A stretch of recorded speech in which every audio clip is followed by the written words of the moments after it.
सहवास तुझाची घडावा देवा, प्रसाद हा मज द्यावा देवा, प्रसाद हा मज द्यावा देवा, सहवास तुझाची घडावा देवा। निशिदिनी तव हे नाम समरावे, निशिदिनी तव हे नाम समरावे, विसर कधी ना पडावा देवा, विसर कधी न पडावा देवा, सहवास तुझाची घडावा देवा, प्रसाद हा मज द्यावा देवा, सहवास तुझाची घडावा देवा।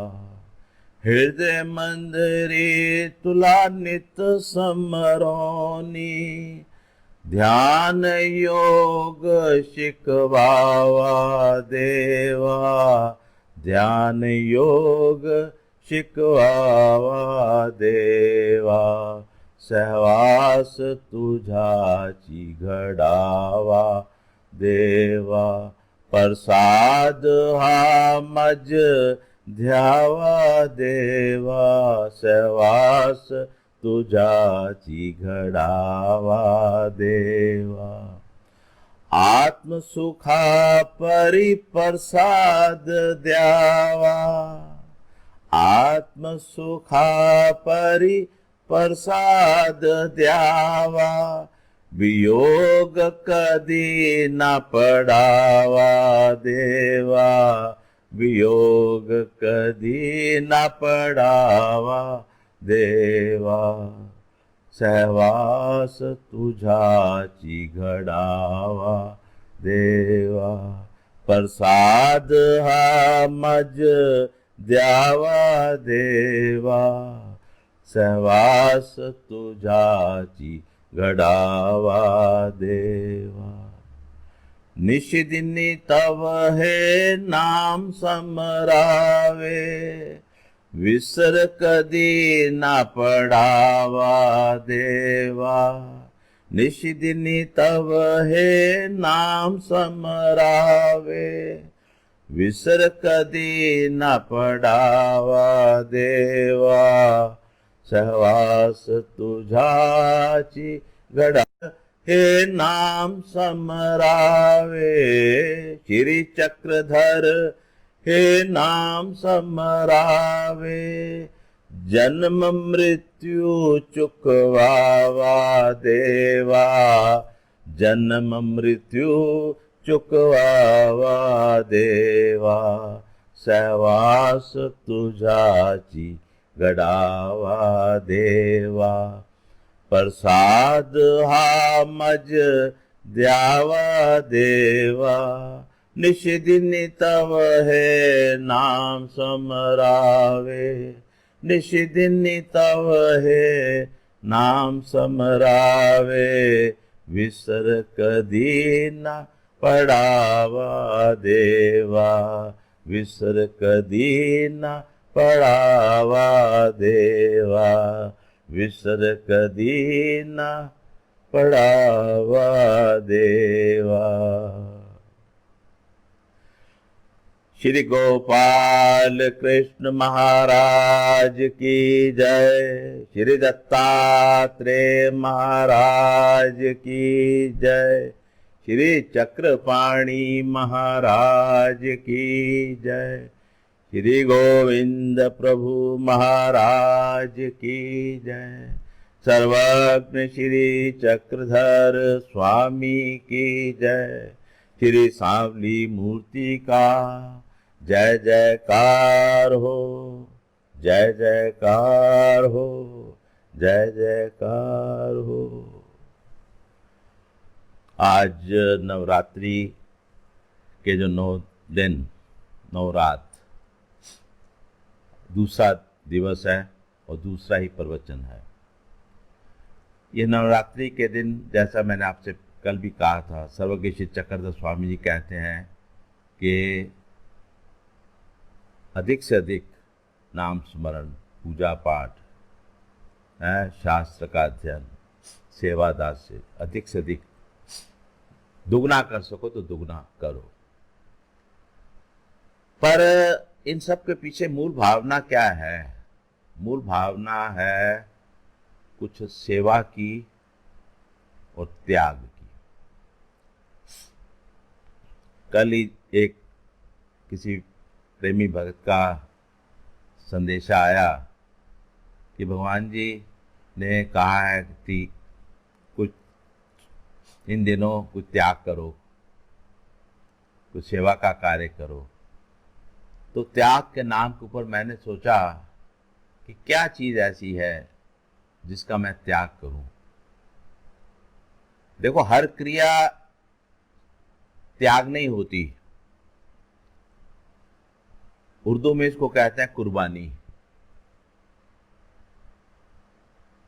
जिस धर्म में कुर्बानी को प्रधानता दी गई है, महानता दी गई है, वो धर्म अवश्य ही आगे निकला है। तो स्वामी जी भी हमारे से ऐसी अपेक्षा करते हैं। वो कहने लगे भक्त जो कि मेरे को सबसे अधिक जो व्यसन था वो मोबाइल फोन का था। मोबाइल फोन में भी यूट्यूब पे सुनते रहना कुछ ना कुछ, फेसबुक पे देखते रहना कुछ ना कुछ, व्हाट्सएप पे लिखते रहना कुछ ना कुछ। ये 3-4 चीजें हैं जो पकड़े रखती हैं।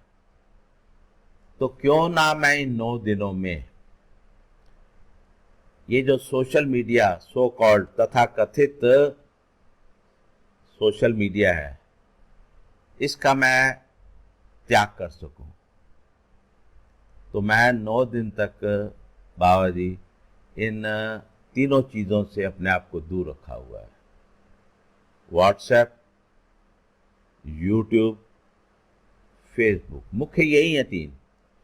औरों के भी होंगे, तो जिसको जो लगता है। तो इस तरह का भाव सुन के मेरे को लगा कि सच में परमेश्वर की आज्ञा की पालना करते समय अगर हम कुछ त्याग भी कर सके तो ऐसा लगता है कि सच में हम परमेश्वर की आज्ञा के ऊपर चल रहे हैं। तो वही चलना ही हमारा काम है। तो इसीलिए आज का जो विषय मैंने लिया है वो सेवा का ही लिया है, त्याग का ही लिया है।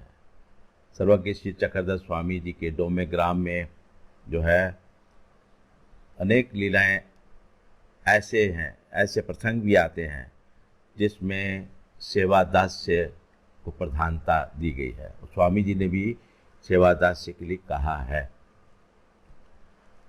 असल में अगर सच पूछें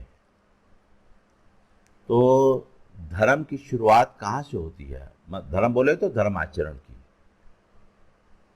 धर्म आचरण की शुरुआत, ठीक है, हमको कुछ और सिखाई जाती है, वो भी ठीक है, लेकिन मूल में सर्वज्ञ श्री चक्रधर स्वामी जी के संदेश को, उनकी शिक्षा को मूल में अगर लिया जाए तो मूल में उनकी शिक्षा प्रारंभ होती है सेवा से। चाहे वो भंडारेकर की सेवा तत्परता ले लें या फिर नागदेव जी की सेवा तत्परता ले लें। तो स्वामी जी की शिक्षाओं पर अगर चलना है, अर्थात स्वामी जी द्वारा निरूपित धर्म का प्रारंभ कहाँ से है, मेरा ये विचार है कि उसका प्रारंभ और उसका अंत स्वामी जी के कहे अनुसार सेवा दास्य से ही है। जिस मार्ग में सेवा दास्य नहीं है, बाकी सारी विधियां हम करे जा रहे हैं लेकिन सेवा का कोई कार्य नहीं लेते, ये सोच के कि कोई और कर लेगा ना, मैं ही करना सारा काम, और भी भगत है ना उन्हें देखना ले, और ही भगत है ने मंदिर की सेवा करना ले, और ही भगत है ने मार्गा की सेवा करना ले। तो ये सोच के घर बैठा रहता है जो, और सिर्फ विधि विधान करता रहता, तो ठीक है, परमेश्वर से तो जुड़ा हुआ है, लेकिन परमेश्वर के ज्ञान की मूल भावना से नहीं जुड़ा हुआ। परमेश्वर के ज्ञान का जो मूल मंत्र है उससे नहीं जुड़ा हुआ। गीता में श्री कृष्ण क्या कहते हैं? संयमे इंद्रिय ग्रामम सर्वत्र संबुद्धया ते प्राप्नुवन्ति मामेव सर्वभूत हिते रतः, सर्वभूत हिते रतः। सर्वत्र संबुद्धया, जो सबके प्रति समभाव रखता हुआ। देखो परमेश्वर सर्वात्मक है, तो फिर सभी जीव एक समान उस दृष्टिकोण से हमको देखने हैं। तुझ में कृष्णा, मुझ में कृष्णा, सब में कृष्ण समाये, सबसे कर ले प्यार, जगत में कोई नहीं है पराये। तुझ में कृष्णा, मुझ में कृष्णा, सब में कृष्ण समाये, सबसे कर ले प्यार, जगत में कोई नहीं है पराये। तुझ में कृष्णा, मुझ में कृष्णा, सर्वत्र संबुद्धया है, और सर्वभूत हिते रता। तो मेरे को प्राप्त कौन होगा? ते प्राप्नुवन्ति मामेव। अर्जुन, मेरे को वही शख्स प्राप्त होंगे। ते प्राप्नुवन्ति मामेव, मेरे को कौन प्राप्त होगा? सर्वभूत हिते रता, जिसके हृदय में सबके प्रति सेवा का भाव है। ये तो स्वामी जी ने भी जो है ना क्या कहा है कि सेवा दास्य का कार्य करना, दास्य घरे तरी कर्म नाश होए। दास्य घड़ने पर ही कर्मों का नाश होता है। कौन से कर्म? सुख रूपी कर्म नहीं, दुख रूपी कर्मों का नाश होता है। जो दुख रूपी कर्म फल हमने संजो रखे हैं पिछले जन्मों में या इस जन्म में, पहले जो हमने ऐसे कर्म किए हैं जिसका परिणाम दुख रूपी फल होना है, तो कि उनका नाश कैसे होगा? परमेश्वर आज्ञा मानते हुए, अपना कर्तव्य समझते हुए जो सेवा दास का कार्य करता है, क्या है? उसके दुख रूपी कर्मों का नाश होता है। और जब आप सेवा करते हैं, मई भट्ट ने बेलापुर में पूछा था ना, स्वामी राया मेरे भीतर का अहंकार है वो अभी तक क्यों नहीं जा रहा, उसका नाश क्यों नहीं हो रहा? मैंने अनुसरण भी ले लिया है, मैं रितपुर भी रह आया, मैं बहुत दौड़ भाग कर ली, लेकिन अहम भाव नहीं जा रहा। तो स्वामी ने क्या कहा? सेवा दास्य करो। जब आप सेवा करते हैं दूसरों की, तो आपके भीतर क्या है? विनम्रता आती है, आप विनम्र हो जाते हो। विनम्र होके तो किसी के लिए चाय का कप लाओगे, विनम्र भाव होगा तभी किसी के लिए पानी लेकर आओगे, भोजन बनाओगे, तो विनम्रता आएगी। तो विनम्रता अहंकार का उल्टा नाम है ना, अपोजिट है। तो अहंकार का जो ईगो जो है, ईगो कहाँ हमारी खत्म होती है? जब हम दूसरों की सर्विस करते हैं। When we do service for others, our ego vanishes. महिमत तुम्हारा अहंकार तभी जाएगा जब तुम दूसरों की सेवा करोगे। और जब हम परमेश्वर की आज्ञा समझ के सेवा का कार्य कर रहे हैं, भाई श्री चक्रधर स्वामी जी की आज्ञा है, ये करना है सेवा का काम, और वो सेवा का कार्य आप कर रहे हो, तो जो अष्टो प्रहर स्मरण की जो बात सर्वज्ञ श्री चक्रधर स्वामी जी ने अपने भक्तों को कही हुई है, तो अष्टो प्रहर स्मरण का मतलब नाम नाम नाम नहीं है, परमेश्वर का ध्यान करते हुए, उनकी आज्ञा का पालन करते हुए सेवा का कार्य करना। हुक्मा दे हेठा सी, एक चीज फार्मूला बना लो अपना। असी परमेश्वर दे हुक्मा दे हेठा तले आ, ऊपर नहीं आ। तो सर्वत्र संबुद्धया सर्वभूत हिते रतः। जिंदगी में अगर कोई फार्मूला बनाना है ना धर्म का, धर्म को अपनाना है, अगर धर्म को अपने से बाहर नहीं रखना, धर्म को अपने भीतर उतारना है और उसको अपना लेना है। जैसे वस्त्र ओढ़े हुए हैं, ऐसे धर्म को अगर ओढ़ना है अपने ऊपर, उसको अपनी ओढ़नी बनाना है, उसको अपना वस्त्र बनाना है, तो क्या है ये? सर्वत्र संबुद्धया सर्वभूत हिते रता। बस ये समझकर तो हम समझिए परमेश्वर की आज्ञा की पालना कर रहे हैं, कर्मों का नाश कर रहे हैं, अहम का नाश कर रहे हैं और सर्वज्ञ का अष्टोप्रहर स्मरण इसी भांति कर रहे हैं। 24 घंटे माला नहीं, उन्होंने कहा 24 घंटे मन के भीतर दूसरों के प्रति सेवा का भाव रखना, कर्तव्य समझते हुए। देखो आप कहो जी मैं तो स्मरण भी करनी है, महात्मा आ गए ने तो उन्होंने कहो बैठन, मैं पहले अपनी माला कर लवा है, मैं अपनी पहले पूजा करनी पईया, मैं पूजा कर लवा, मैं अपना नित्य का पाठ पारायण करनी पईया, मैं वो कर लवा। तो आपने जो है ना क्या किया, एक है नित्य विधि, एक है नैमित्तिक विधि। आचार्य जी भी कह गए, स्मृति से पढ़िए ना, तो नित्य बोले तो पूजा पाठ, नित्य बोलो तो शास्त्र का अध्ययन, अपने लिए जो कार्य करना। नैमित्तिक है निमित्त, किसी के निमित्त, किसी के लिए करना। तो किसी के लिए धर्म का कार्य करना नित्य विधि से कहीं ऊपर है, इसलिए नित्य विधि को एक तरफ रख दो और जो नैमित्तिक विधि उपस्थित हो गई है, सेवा का कार्य उपस्थित हो गया है, उसको प्रधानता देनी है। तो ये जो है ना, जो जब भी हम सेवा करते हैं समझिए कि हम नैमित्तिक विधि कर रहे हैं। और आचार्यों ने भी यही कहा है कि नैमित्तिक विधि थोर अधिक महत्व की है। तो सेवक सेवा में रहे, सेवक कहिए तो, कहे कबीर सेवा बिन सेवक कभी ना होए। हम शास्त्रों में पढ़ते हैं कि ईश्वर का जीव का जो है ना स्वामी सेवक का संबंध है।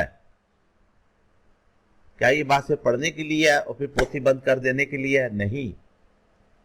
अगर परमेश्वर और जीव का संबंध स्वामी और सेवक का है, वो हमारे सेव्य हैं और हम सेवक हैं,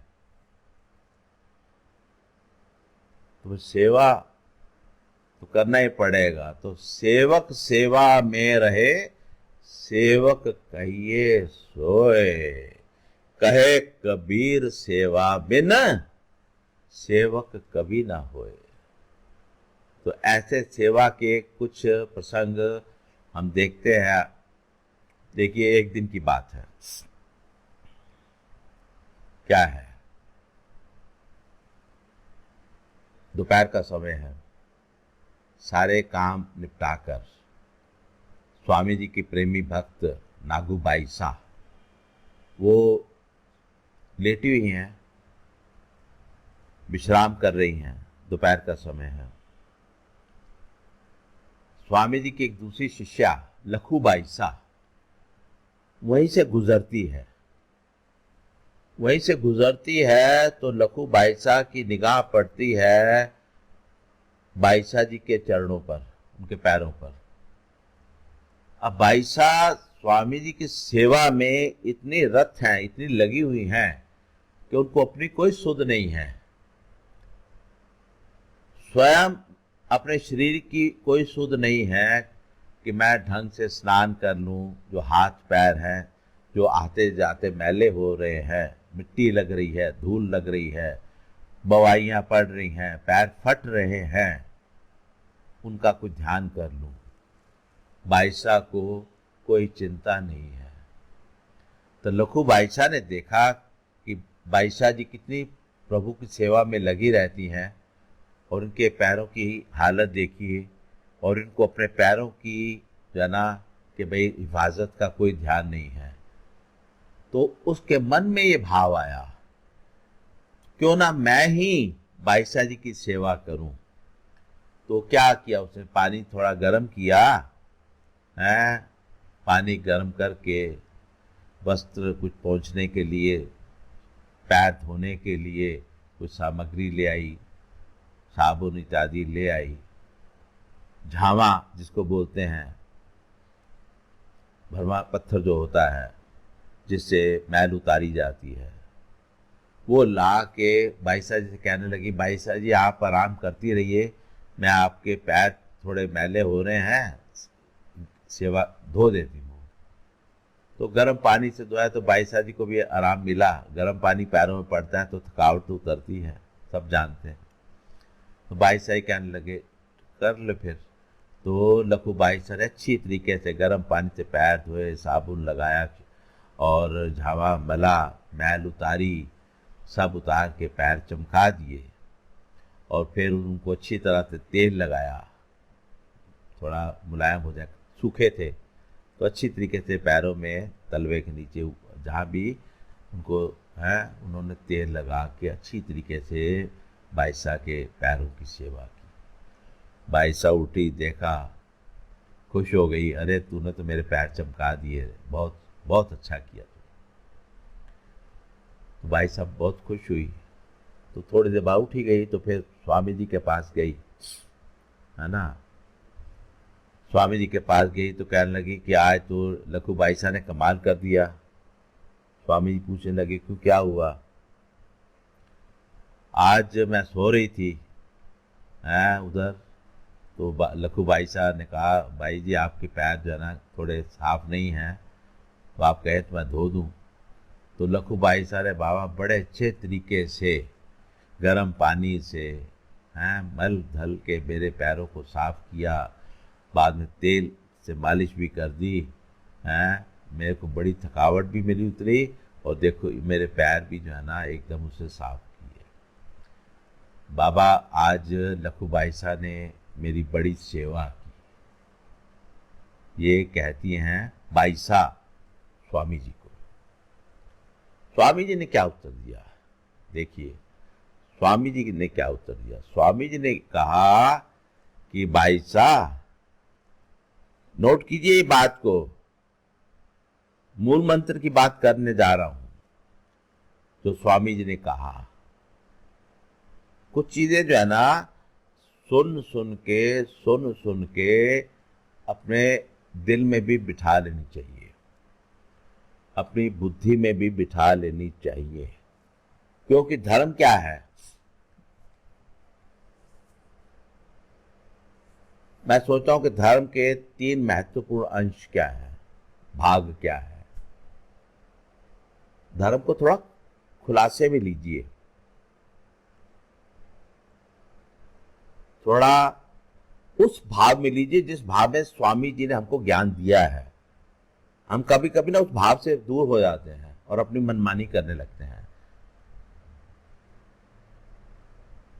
धर्म के जो 3 सार्थक महत्वपूर्ण अंश हैं, उनमें सबसे पहली चीज क्या है, उचित यथोचित विचार। यथोचित विचार का मतलब क्या है, जो समय के अनुकूल उचित विचार हमारे भीतर आए। जैसे कि लखू बाईसा जा रही है, उसे देखा कि बाईसा जी प्रेमी भक्त स्वामी जी की सेवा में हमेशा लगी रहती है, इतनी लगी रहती है कि अपने शरीर की भी चिंता नहीं है। तो लखू बाईसा के मन में यथोचित विचार आया। यथा समय देखते हुए उचित विचार का मन में आना, यही नैमित्तिक विधि है। इसलिए थोड़ा है। हमारे मन में विचार आए, ये हमारा सौभाग्य होगा। लॉकडाउन के दौरान कितनी परेशानी रही साधु महात्माओं को, आश्रमों को। हमने क्या सेवा का कुछ पूछा उनसे? पड़ोस में रहते हुए पूछा हमने क्या उनसे? नहीं पूछा। यथोचित विचार धर्म का सार्थक और महत्वपूर्ण अंश है। यथोचित विचार, समय और परिस्थिति को देखते हुए मन के भीतर सेवा का विचार आना, ये पहला भाग है। और ये कहां आएगा? जहां दूसरा भाग है। क्या? हमारे भीतर जो है ना विवेक, उत्तम विवेक। परमेश्वर से ये प्रार्थना करिए कि प्रभु राया, हमारे भीतर जो विवेक है वो जागता रहे, सो ना जाए। अक्सर हम अपने परिवार के इर्द गिर्द ही अपना विवेक संकुचित, सीमित कर देते हैं। मैं, मेरी संतान, यही मेरी दुनिया है। ठीक है, फिर आप अपनी दुनिया को चला सकते हैं, आपको पूरा राइट है। कमाई आपकी, संतान आपकी, बुद्धि आपकी। लेकिन फिर समाज के साथ बाहर से कुछ पाने की हम कोई उम्मीद ना रखें।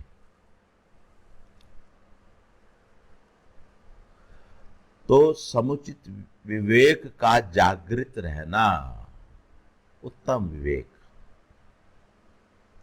इन चीजों को हमने हृदय में बिठाना है। ये धर्म के मूल हैं। हमने उसका स्वरूप बदला हुआ है,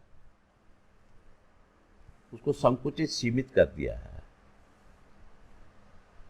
स्वामी जी की जो सोच है, जो लीलाओं से लक्षित होती है,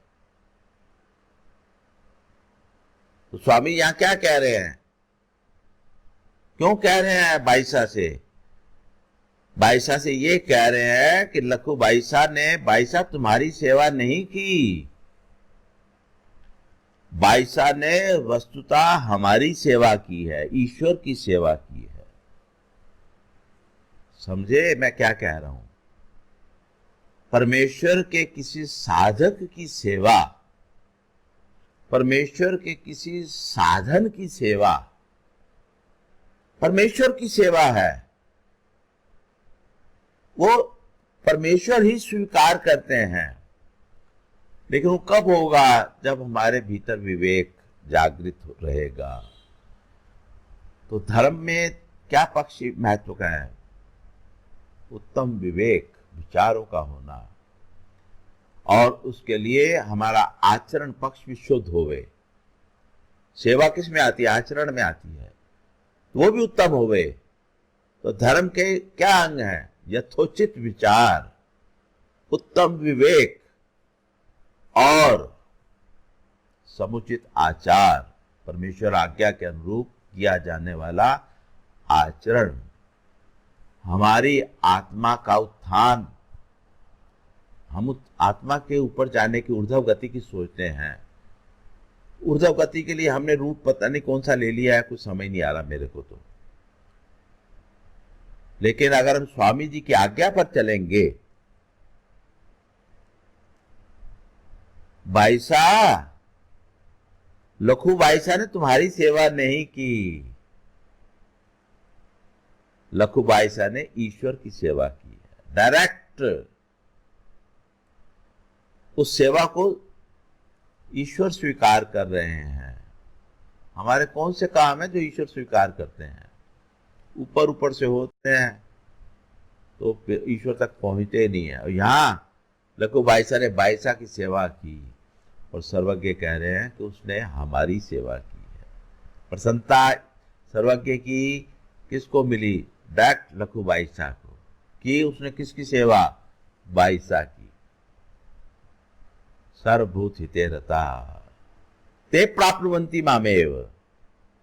वही बात आ गई ना, मेरे को कौन पाएगा? जो दूसरों की सेवा करेगा। क्योंकि भूलना मत कभी भी परमेश्वर का सर्वात्मक भाव, है ना। गीता में भी श्री कृष्ण जी ने यही कहा है, ईश्वर सर्वभूतानां हृदयेषु अर्जुन तिष्ठति। सभी जीवों के हृदय में ईश्वर विराजमान है। इस तथ्य से भागना नहीं है। और स्वामी जी ने भी सर्वव्यापक के बाद ईश्वर के गुण बताते हुए क्या कहा? सर्वात्मक। तो वो सर्वात्मक है, सबकी आत्माओं में उसका वास है। जैसे पानी, पौधे को पानी देते हैं तो पानी जो है ना, जड़ों से होता हुआ, तने से होता हुआ, शाखाओं से होता हुआ, टहनियों से होता हुआ, एक एक पत्ते तक पहुंचा हुआ होता है। जैसे वो, ऐसे परमेश्वर सर्वात्मक भाव से हर जीव के भीतर पहुंचा हुआ है। अब कभी कभी ये बातें करते हैं ना, तो हल्की सी गलतफहमी भी लोग ले लेते हैं द्वैत अद्वैत की। द्वैत भाव को मानते हुए कि परमेश्वर पदार्थ और जीव पदार्थ दोनों अलग अलग हैं, पर उस परमेश्वर का, उस तत्व का हर जीव के भीतर, जैसे जल और वृक्ष की बात हुई, तो जल वृक्ष नहीं है और वृक्ष जल नहीं है, दोनों अलग अलग तत्व हैं। तो ऐसे ही परमेश्वर सर्वात्मक है।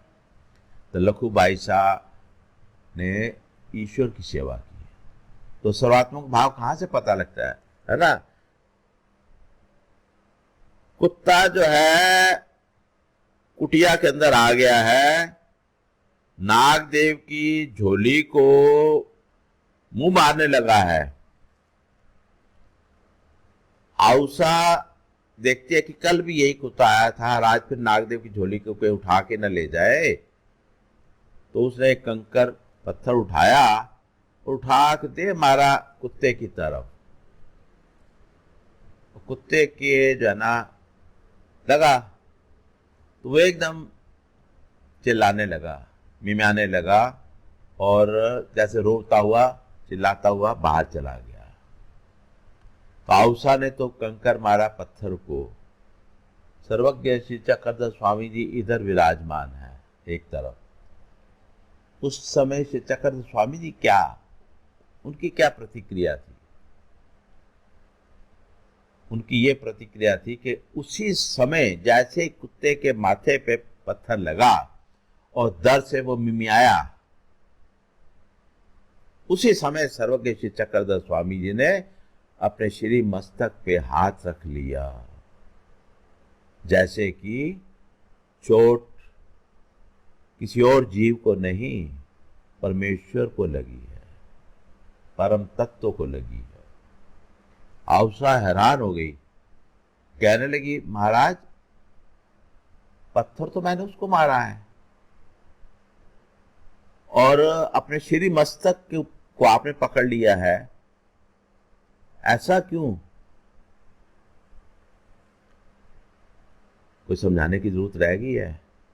आप समझ गए ऐसा क्यों। समझाने की अब आवश्यकता रही नहीं। तुझ में कृष्णा, मुझ में कृष्णा, सब में कृष्णा समाये। ऐसा जी के पैटर्न में साथ साथ दूसरी छोटी छोटी लीलाएं भी चलेंगी ना बात को स्पष्ट करने के लिए। तो पैटर्न में सारंग पंडित, लंबी कथा है, सिर्फ संक्षेप में एक उसका उदाहरण ही दे रहा हूं। कहते हैं 60 बार सारंग पंडित ने सर्वज्ञ श्री चक्रधर स्वामी जी को अपने घर में बुला के भोजन कराया। एक बार नहीं, 2 बार नहीं, 60 बार। लेकिन क्या उस सर्वज्ञ की प्रसन्नता पा सका? सर्वज्ञ की प्रसन्नता को ग्रहण कर सका? नहीं। क्यों?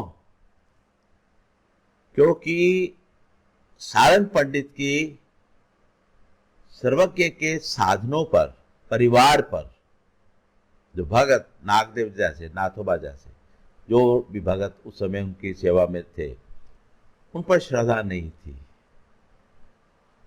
उनको वो नहीं बुलाता था। बस नाग देवी बैठे हैं साथ में, सब बैठे हैं, तो स्वामी जी को दंडवत कहना, कल मेरे घर दोपहर का भोजन करना जी, कल आना जी, तो कह के चले जाना।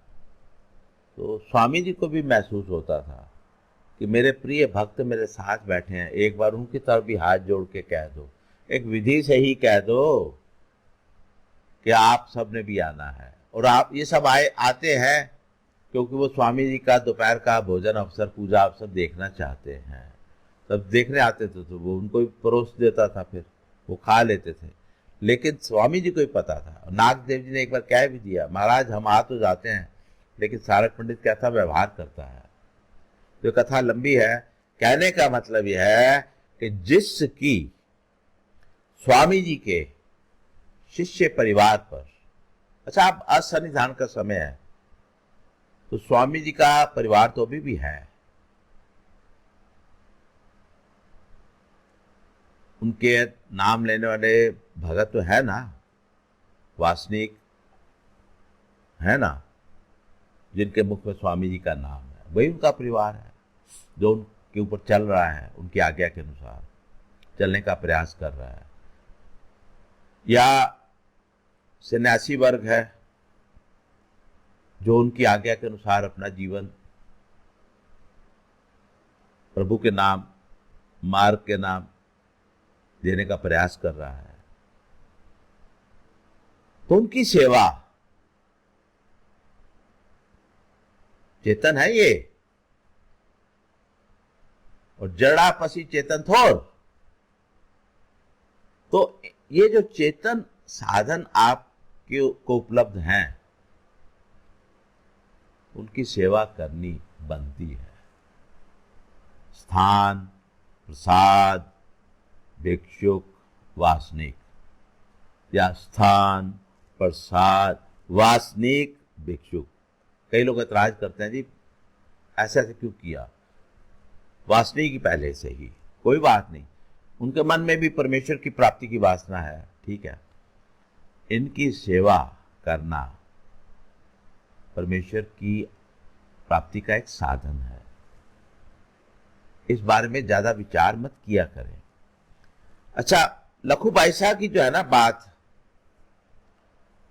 जो सेवा परमेश्वर की प्रसन्नता में पड़ी है, उसका एक कारण और भी है। स्वामी ने क्यों कहा कि उसने ईश्वर की सेवा की है, उसके पीछे कोई कारण भी तो रहा होगा, एक दो कारण तो बनते हैं। जो लखू बाईसा ने सेवा की वो निष्काम भाव से की,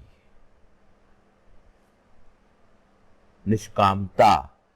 सेवा का, किसी भी तरह के सेवा कार्य का सबसे महत्वपूर्ण पक्ष ये है कि वो किस भाव से की गई। क्या कुछ पाने के लिए की गई, बदले में मेरे को कुछ खुश हो जाएंगी, मेरे को कुछ देंगी, तो वो तो सकामता हो गई, वो तो फिर आपने अपनी सेवा का दर्जा कम कर लिया। अगर आपने कुछ किसी की होप में desires of some fruit, if you do some service with the desire to get some fruit, that is inferior. शास्त्र में वो तामसिक राशि की है, लेकिन अगर निष्काम भाव से की गई है, लखू बाईसा को लगा बाईसा जी सेवा में लगी रहते हैं, इनको ध्यान नहीं है, चलो मैं इनके पैर चमका देती हूँ, स्वच्छ कर देती हूँ, निर्मल कर देती हूँ, निष्कामता। तो सकामता बनाम निष्कामता, सेवा में इस चीज का आपने सबसे पहले ध्यान रखना है। प्रसिद्धि मिले, पदवी मिले, हाँ जी, कुछ और लाभ मिल जाएंगे, तरह तरह की सोच होती है, मेरा वो काम निकल जाएगा, मेरा वो काम निकल जाएगा।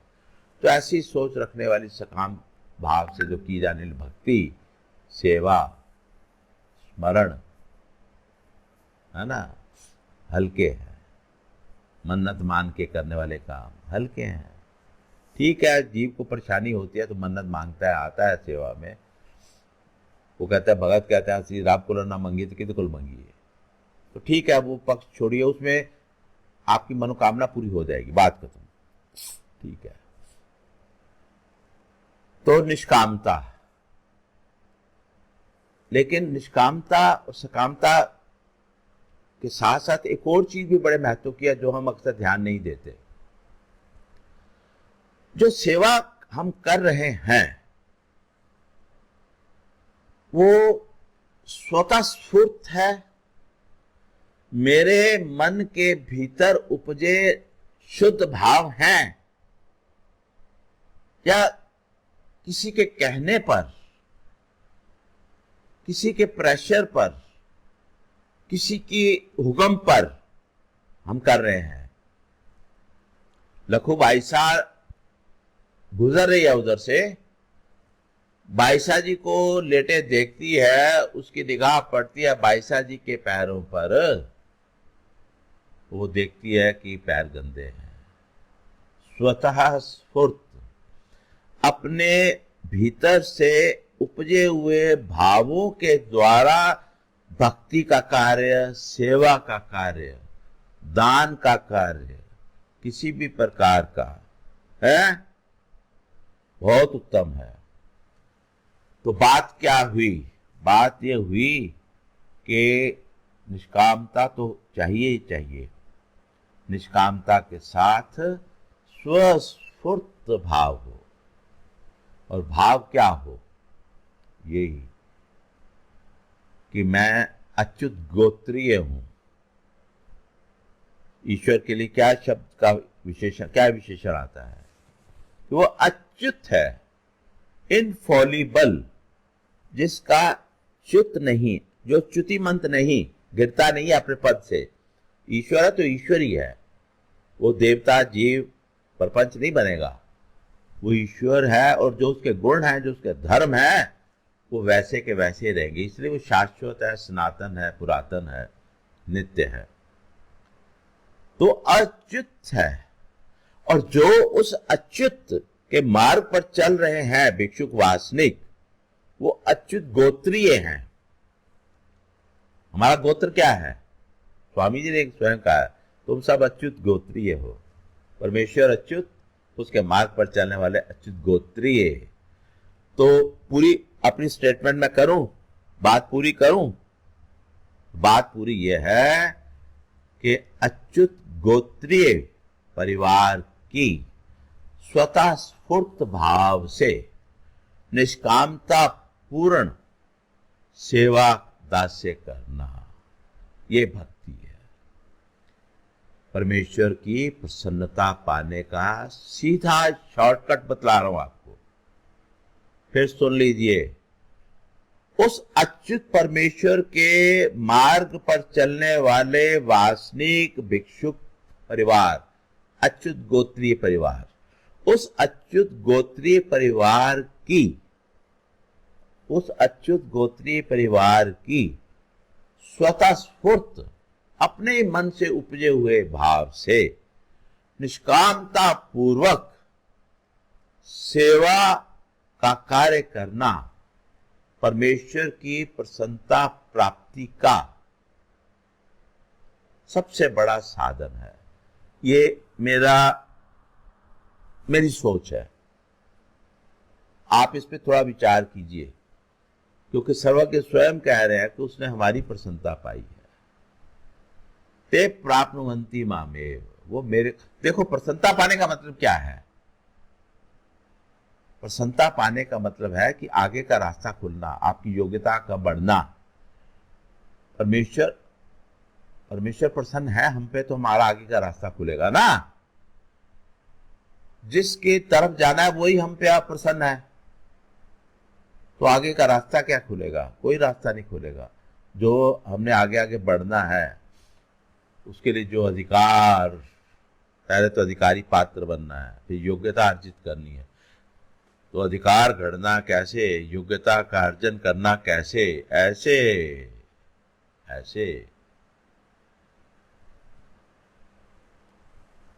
समझ लीजिए इस बात को।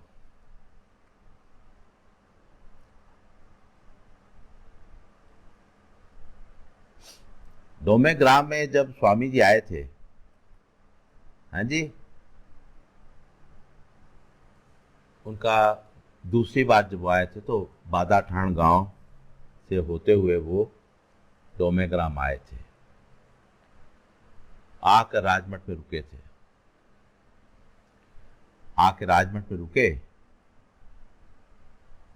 थोड़ा ग्राम का भ्रमण कर रहे थे, तो उन्होंने देखा कि कहीं कोई बैठने की जगह है ही नहीं। ना राजमठ में कोई ढंग की जगह है बैठने की, ना गांव में।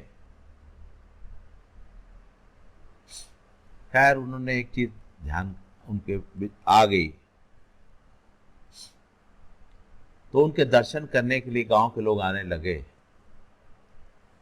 तो दाई भागवत नाम का एक व्यक्ति, उसको भी पता लगा कि कोई अवतारी पुरुष डोमे ग्राम में आए हुए हैं, तो उसको कई सालों से ज्वर चढ़ता रहता था, उतरता था, फिर चढ़ता था, लेकिन वो ज्वर मुक्त नहीं हो रहा था, उसको बुखार चढ़ता रहता था, बड़ा परेशान था। तो किसी ने कहा, अरे वो आए हुए हैं, जा उनसे आशीर्वाद ले, अवतारी पुरुष है, हो सकता है तेरा जो है ना ये कष्ट मुक्त हो जाए, तो कष्ट से मुक्त हो जाए। तो दाया भागवत जो है ना स्वामी जी के पास आया, दंडवत प्रणाम करके।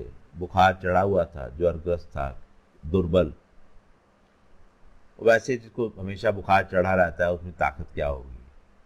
हाथ पैर जो मतलब हाथ जोड़े बैठ गया उधर। तो स्वामी जी से प्रार्थना करने लगा, महाराज आप आए हैं, मैं बहुत परेशान हूँ। क्यों, क्या बात है, बतलाइए, क्या कष्ट है आपको। कहने लगा दाय भागवत की मैं कई वर्षों से ज्वर से ग्रस्त रह रहा हूँ, आता है चला जाता है, आता है चला जाता है, जा नहीं रहा। आप आए हैं तो आपसे विनती है, ये मेरे मुझको ज्वर मुक्त कर दीजिए, इस ज्वर से मेरा पेट छुड़ाइए, मेरी आपसे यही विनती है। स्वामी ने क्या कहा? स्वामी ने कहा, दाय भागवत ये ज्वर तो तुम्हारा चला जाएगा, लेकिन तुम एक चीज देख रहे हो जो हम कल से देख रहे हैं, और तुम तो इस गांव के वासी हो। इस गांव में कोई भी बाहर से अतिथि आता है तो उसको बैठने के लिए कोई जगह तक नहीं है। कुछ सेवा का कार्य करो, बैठने लेटने के लिए एक चबूतरा सा ही बनवा दो, ओटा सा ही बनवा दो। तुम ये सेवा का कार्य करो, जैसे जैसे तुम ये सेवा का कार्य करोगे, है ना, ये ईंट गारा, है ना, वो करके जो उसको बनाओगे, जैसे जैसे तुम ये कार्य करोगे, तुम्हारा जो है बुखार देखना उतरने लगेगा। दाया भागवत ने कहा, अच्छा, मैं कमज़ोर तो बहुत हूँ, कोशिश करूँगा कि किसी तरीके से ये काम किया जाए, तो जैसे हो सकेगा चुनाई करके मैं जो है कार्य करता हूँ, फिर देखता हूँ। तो कहने का मतलब ये है कि उसने जो है ईंटें वगैरह इकट्ठी करके बनवाना शुरू किया। 3-4 दिन उसको लग गए। तो स्वामी कहा था कि जैसे जैसे तुम बनाते जाओगे, तुम्हारा ज्वर जो है ना धीरे धीरे वैसे वैसे उतरने लगेगा। तो अब बन गया, और उसने ये देखा कि सच में जैसे जैसे बना रहा हूँ मेरा ज्वर जो है ना धीरे धीरे कम होता जा रहा है। मतलब उसकी तेजी जो है कम हो रही है, बुखार की तेजी।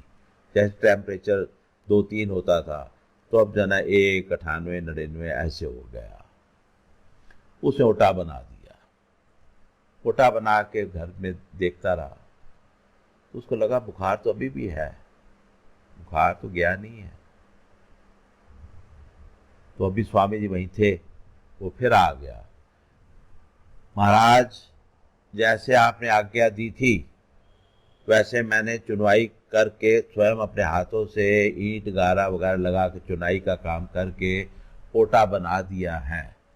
ओटा बनाते बनाते मेरा बुखार तो कुछ उतरा था, लेकिन तेजी नहीं उसकी गई, अभी भी जो है ना महसूस होता है।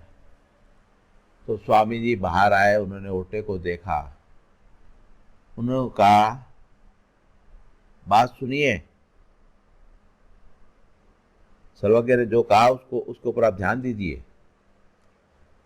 जब स्वामी ने ओटा देखा तो उन्होंने देखा ये सिर्फ उसने चुनाई कर दी है, कोई उसके ऊपर पुताई, कोई उसको एक तरह का प्रॉपर जो आकार देना चाहिए था वो नहीं दिया, बस ईंटे रख के गारा वारा लगा के हो गया जी काम। हमारे सर्वज्ञ बहुत व्यवस्थित, अनुशासन प्रिय, व्यवस्थित, और सेवा का जो भी कार्य करना है वह ढंग पूर्वक करना है। जैसे आजकल की भाषा में कहते हैं ना, घास काट दी, फटाफट करो तो हो गया। तो दायमा ने क्या किया था? दायमा ने यही किया कि ओटा शक्ल तैयार कर दी, लो जी ओटा तैयार है। तो ओटा ऐसे तैयार नहीं है। उन्होंने कहा कि जब तक तुम इसको संपूर्ण नहीं करते तो चूना लाओ और इसकी अच्छी तरीके से पुताई करो, ये अच्छा दिखे, व्यवस्थित दिखे। तो दायंबा तो पहले ये कार्य पूरा करो। तो दायंबा गया, वो चूना और पुताई का सामान लेके आया, उसने उसकी पुताई की और फिर आया 2-3 दिन बाद तो कहने लगा कि सच में बुखार की तेजी चली गई है। तो धन्यवाद करने आया, महाराज आपकी आज्ञा से मैंने पुताई भी कर दी है, ओटा भी बिल्कुल देखिए एकदम चमक रहा है, और अब मेरा बुखार भी उतर गया है। पर मेरे को भूख नहीं लग रही। बुखार तो चला गया है लेकिन भूख नहीं लग रही। स्वामी जी यहां एक बड़ा महत्वपूर्ण संदेश उसको देते हैं, बड़ा महत्वपूर्ण उपदेश देते हैं। उन्होंने कहा, दाय भागवत, तुम्हें भूख तभी लगेगी जब तुम दूसरों की भूख मिटाओगे। आप बात को गौर करिए, स्वामी जी के हर कथन के पीछे जो हमारे जीवन से जुड़ी हुई सच्चाई है, उस सच्चाई को पकड़िए। हम ऊपर ऊपर से क्रियाएं करने के आदी हो गए हैं, भीतर जो क्रिया हम कर रहे हैं उसके भीतर तक नहीं जाते। वही बात है, स्वस्फुरणा से काम नहीं हो रहा। हमारे में क्या कमी है? हमारी सेवा में अंदर की स्फुरणा हमारी काम नहीं करती, और अगर से अंदर से भाव उपजते भी है ना, तो इंसान भाव तो आएंगे, हम दबा देते हैं। स्वस्फुरणा का मतलब क्या है? अंतरात्मा की आवाज, आंद्रा दी आवाज, let my conscious speak, consciousness come out. जो मेरा भीतर है, जो मेरा अंतःकरण है, वो अंतःकरण बोले। और क्योंकि अंतःकरण हमेशा सच बोलता है और हम सच सुनने के आदी नहीं रहे, क्योंकि सच को सुनना बड़ा कठिन होता है। सच बोले तो दुनिया भी नाराज हो जाती है, झूठ बोलना शुरू कर देते हैं। झूठ बोलते बोलते हम अपने अंतःकरण को ही जो है ना भुला बैठते हैं, और हम हैं क्या वही नहीं पता होता। मैं चाहता क्या हूं, मैं उससे भी बेखबर हो जाता हूं। उससे भी मेरे को कुछ पता नहीं लगता कि मैं चाहता क्या हूं।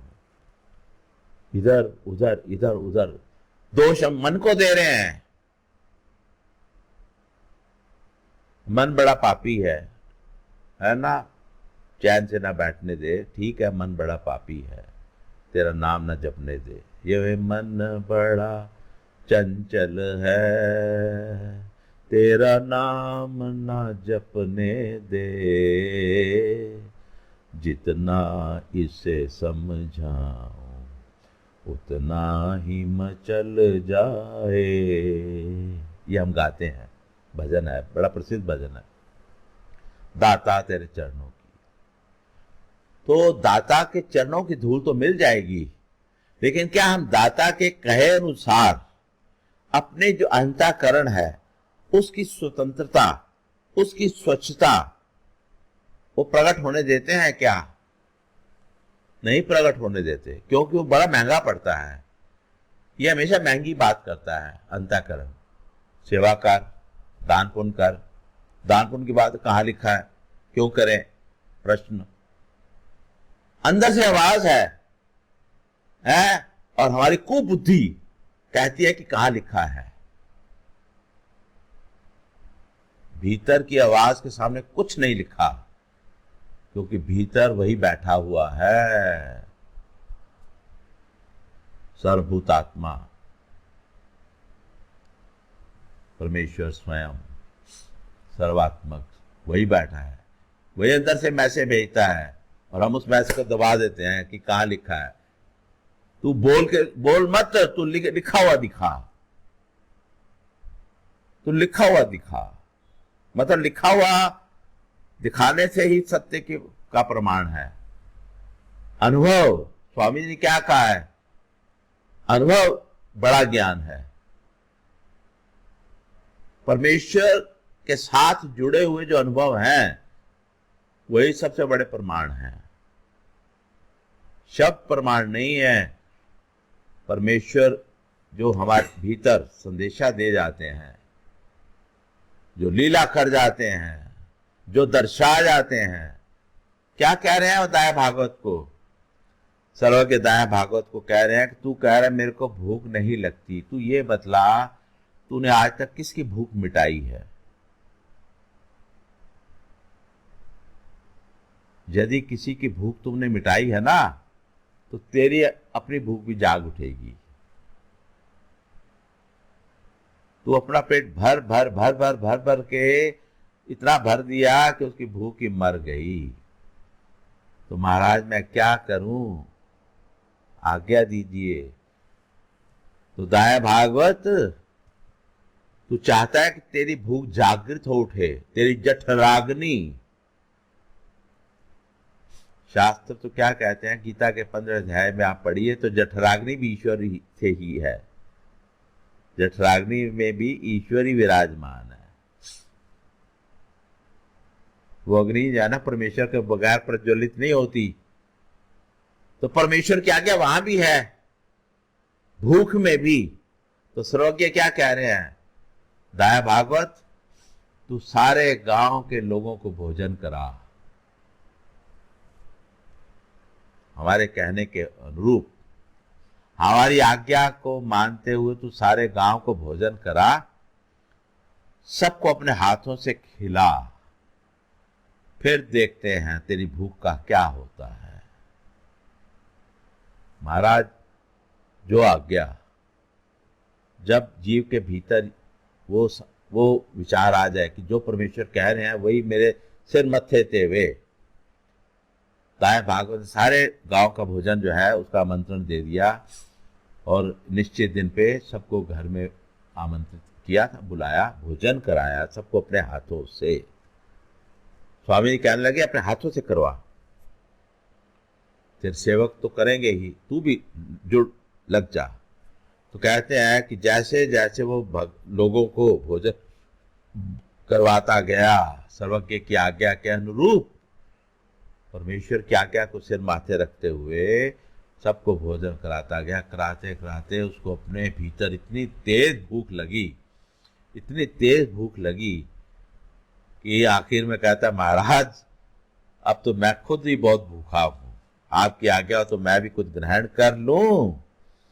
जो शख्स ये कह रहा था कि मेरी भूख मरी पड़ी है, मेरे को भूख नहीं लगती, इतने सालों से बुखार का जो रोग चढ़ा हुआ है, ज्वर का, उसे भूख मारी गई, जठराग्नि मंद हो गई मेरी, और इस समय परमेश्वर की आज्ञा के अनुसार सबको भोजन का दान करने वाला दाएं भागवत आके स्वयं कहता है, अपने हाथों से सेवा करता करता, महाराज मेरे को बहुत तेज भूख लगी है, आपकी आज्ञा हो तो मैं भी 2 कौर ले लूं।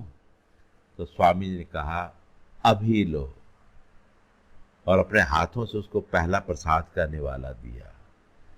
परमेश्वर की प्रसन्नता ऐसे पाई जाती है। परमेश्वर की प्रसन्नता लखुबाईसा बन के बाईसा की सेवा करने से पाई जाती है। परमेश्वर की प्रसन्नता दाएं भागवत बनकर उनकी आज्ञा के अनुसार कार्य करने से पाई जाती है। उस अच्युत गोत्रीय परिवार की सेवा करके पाई जाती है, संशय करके नहीं पाई जाती। परमेश्वर के हुक्मों के ऊपर संशय करके नहीं पाई जाती, परमेश्वर की आज्ञा के सामने विनीत होकर पाई जाती है। तो सेवा के कार्य करें, जैसे जैसे आप सेवा के कार्य करेंगे ऐसे ऐसे परमेश्वर की प्रसन्नता आपको मिलेगी, आपको प्राप्त होगी। लीलाएं तो सेवा से जुड़ी बहुत हैं, देखते हैं समय जैसा मिलेगा। ठीक है जी। सर्वात्म श्री चक्रधर स्वामी की जय। दंडवत।